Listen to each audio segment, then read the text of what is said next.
So if you're trying to become an investor-friendly real estate agent, or you've been Googling how to invest in real estate as an agent, I'm going to give you 3 real-world examples of normal listings that would have died, but an agent that knows investor tricks can get this deal to the closing table. So if you're a real estate agent that's looking to up your game and add some more tools to your toolbox to make sure that every deal that comes across your table closes, stay here and we're going to show you how to get a couple of these weird deals taken care of.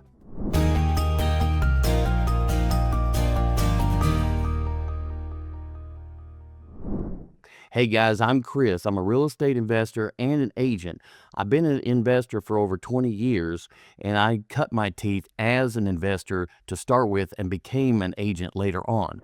So my mindset is a little bit different than the standard real estate agent. So the idea of being an investor agent hybrid is a big advantage for me because I know how to structure deals. I know how to save regular listings and buying transactions from dying before they get to the closing table. So if you're interested in partnering with me at EXP under the Wolf Pack, reach out to me. My information is in the description below. So let's get into some of these common situations that an investor mind could help you save these deals and get paid. So what exactly is an investor agent hybrid? Well, simply put, agents typically just put their houses on the MLS and they pray and hope that a buyer comes in and finds the house. Now, for cookie cutter houses that don't need any repairs, everybody's got good credit scores and a good debt to income ratio, and they can get an FHA or conventional loan and buy the house, that's great and wonderful. But that only accounts for about 20% of the total buyers that are out there. So what about the 80% that you can't reach? Well, these extra investor tools are going to help you get these people into a home or get your sellers out of the house that they don't want anymore. So the first example is your seller has a listing. They want to sell their house, but it needs repairs and they don't have the money to do the repairs. Now, this is one that I know everybody has crossed paths with, and typically most agents will say that they don't do these kinds of deals and they walk away. Well, what if you could do these deals? Most agents will try to list the house too high for an as-is condition, and most of the buyers that come in are going to be cash investors, and they're going to be offering way less than what the seller is willing to accept. Now, the first trick with a house that needs repairs is give the owner a realistic expectation of what the house is going to sell for. And one of the best ways to do this is find a couple contractors in your area that you trust and are competent in doing repairs and have a good reputation. Follow them, work with them, ask them lots of questions, find out what it costs to do the most common repairs and what it takes to get these repairs done. That way, when you meet with your seller, you can see the busted tiles in the bathroom and tell them what kind of repair that's going to be and how much it's probably going to cost to get it fixed up. That way, they can either have the choice of go ahead and fixing it up themselves or listing the property in the condition that it's in properly, because a lot of people don't want to do the repairs, but they also want top dollar, and you're going to have to bring them back down to earth. Now, the investor side of this trick is going to be you can come in and partner with the homeowner and do what we call a novation. You come in and do the minimum repairs to give the house a clean slate. That means doing the landscaping, fixing any structural issues that need to be done, and setting the house up to where it's got a clean canvas for somebody to come in and put in new flooring or put in new paint or go ahead and change out the ceiling fans. And that way the house is in a better condition to put it on the market, and it's already ready for somebody to come in and put in whatever they want to put in and customize the house themselves. Now, with this extra step, you can get paid a higher commission and maybe a little bit extra. If you're putting some of your own money into the house, you're going to get paid back for that plus a premium. Now, the second scenario is you've got a buyer that's under contract and they're ready to buy the house, but some kind of situation came up. They had to do car repairs, they had a medical issue, or something changed in their life where they don't have the money to pay the closing at the closing table. Now, this is one of my favorites where I can get my little finger on that house and hold on to it for an extended period of time. It's called an option. So what you can do is, if they don't have the money to complete the closing, then what you could possibly do is offer to buy an option to purchase the house at a later date to give them the money that they need to finish closing.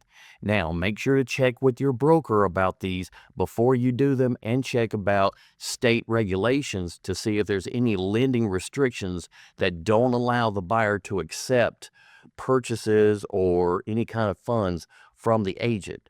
Once you know that you can do it, then you can buy an option to give them the money to go to closing, and then you've got exclusive rights to buy that house for the next 5, 7, or 10 years.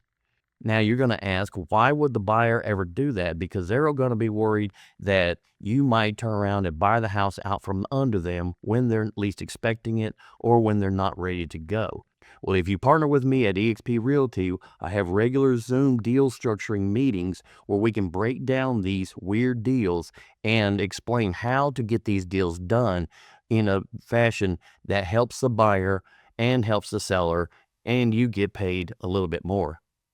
Now, the whole point behind these tricks for being an investor agent hybrid or being an investor friendly real estate agent isn't to go out and start looking for these deals specifically to throw out novations and wrap, but being an investor friendly agent puts you in the mindset of fixing these deals when they do come across. But again, make sure you check with your state regulations before you start throwing anything around. Now, another common example that a lot of real estate agents run into are the unrealistic pricing expectations of their seller. Now, normal real estate agents would just say, you know what, you're unreasonable and I'm not going to do this.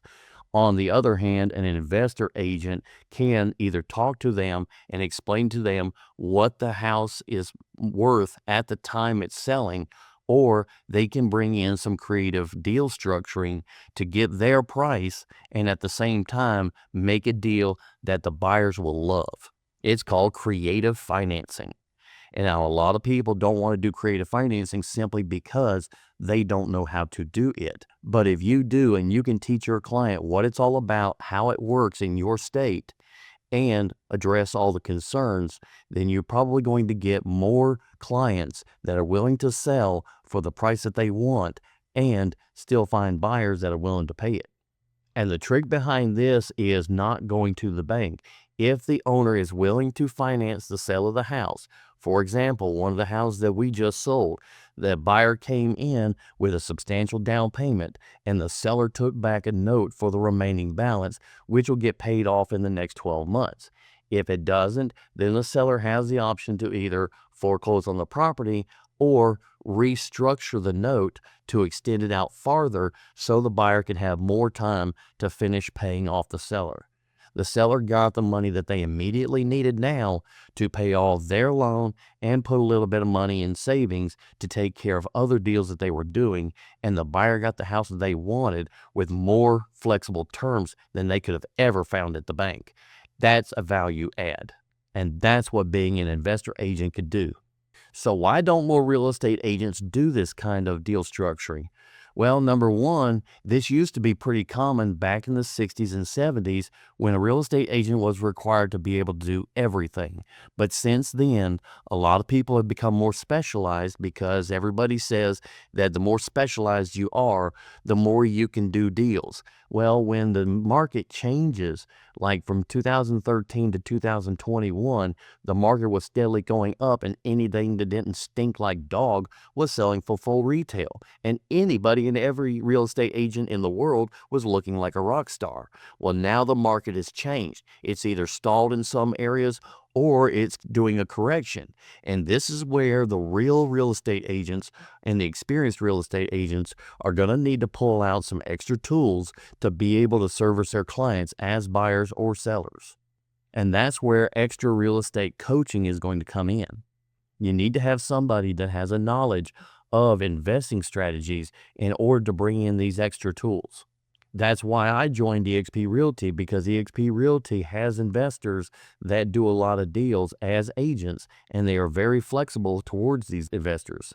So if you're serious about making a career out of being a real estate agent and you want to find out more about the investor side of real estate and how to keep more deals in your pipeline, reach out to me. My information is in the description below, and we'll sit down and have a talk and see if partnering with me is right for you. And I'll talk to you on the next video.